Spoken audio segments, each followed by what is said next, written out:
విధంగా ఉంటుందేమో కానీ వేరు కాదు.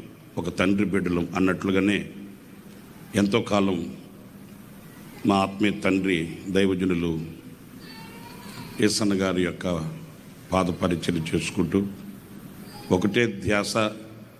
నేను ఘనత కొరకు చెప్పట్లేదు, మా హృదయ అభిలాష ఒకటే. తిన్నామా తినలేదా, కట్టామా కట్టలేదా, మనకు ఘనతలున్నాయా ఘనహీనతలున్నాయా, ఇవి ఎప్పుడు చూసుకోలేదు. దేవుడి దీనికి సాక్షి.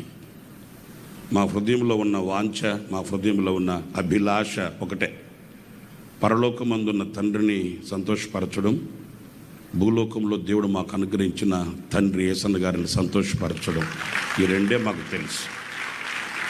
మరి శుభవేళ ఆనాడు తండ్రి ఆలోచించి ఆశీర్వదించి పంపిన ఆ ఆశీర్వాదాల యొక్క నెరవేర్పుని సంవత్సరం చూస్తూనే ఉన్నాము. ఇది దేవుని కృప తప్ప వేరొక్కటి కానే కాదు.